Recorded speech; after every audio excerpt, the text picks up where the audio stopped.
most of you by now already know the deal, so let's just get into it. Here we go. And yeah, almost fell over. Here we have the 1320 Performance downpipe for this car. Now, I debated about doing a catless downpipe, and I decided to, and for legal reasons, we're going to have this, and then probably a cutout, and then after the cutout, a cat, for legal reasons.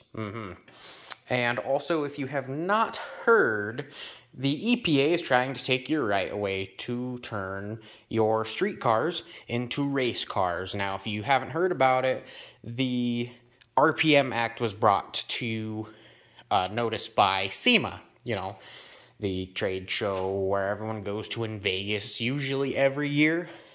And I will link that below. I have sent the recommendation to the political people in my state, and enough about that. Let's get into this. So, yeah, I already opened it. Let's just pull it out. Move that so I don't stab myself.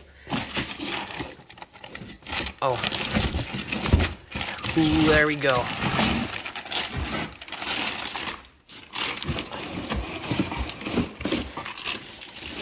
There we go. That might be a little bit funner for, you know, most people. It looks so small from this angle, though. You know, from this lens. Ooh, yeah! I'm excited.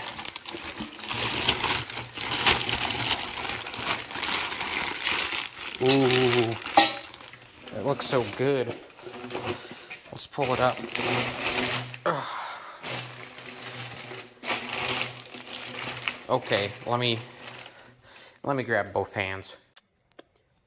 So, this is what we got, and this is probably, it's the cheapest that I found, and I know that usually cheapest isn't the best. However, it's about the only downpipe, and is this technically the mid pipe, that I found that is for this car specifically with an auto.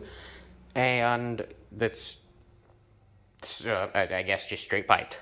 But, O2 bung location, which I'm unsure, but I don't think I would put an O2 sensor that close to the end of the turbo. But I don't know. I know that on the other downpipe, there's the O2 sensor there, but there's not one up here, so that one might just be plugged, or if I want to run an O2 gauge or an AFR gauge, but we'll see. You might think that it has a weird bend to it at the rear, and that's to fit around the automatic transmission. Also, these welds look pretty good. I couldn't weld that good, I'll tell you that. Anyways, it's bent nice, it's 3-inch, and up here, I noticed a little bit of this, but I'm pretty sure that's just how this part is cast. If anything, I can get that welded if anything arises, it's an issue.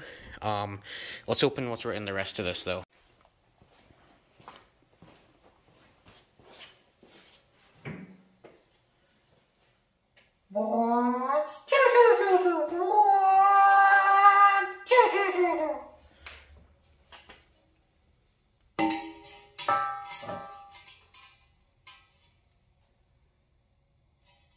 There we go.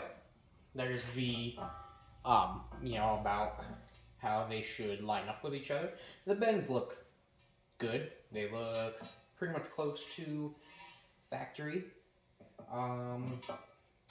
The exhaust looks a little bit shorter, well, on that end, which I hope you can see. It looks a little bit shorter, but meh. I might have to adjust the trans mount part just a little bit, but, you know, with custom parts, there's always going to be a little bit of modification, usually, and I'm not too worried, but there we go. I was going to say, I don't think that's going to sit by itself, and as I said, usually I'm pretty sure these like curve in more around the O2 bung area, but because it's an auto, it has to go around the back of the transmission. And if I've read properly, an auto downpipe will work for a manual, but a manual will not easily work for an auto. So that'll be it for today, and we're going to put this in when I get the turbo, which I've ordered a turbo and it should be in the next couple days. So probably when I get this video out, they'll have the turbo, which we'll go on that later. And the rest of the plan for this car is to get all the parts in and get them installed, heat cycle it a couple times, make sure it's good, and take it to the dyno. Yeah, never thought I'd really be saying that this early on, but that's the plan. Thank you so much for watching. Hope you have a good one, and I hope that you stick around to see this put on.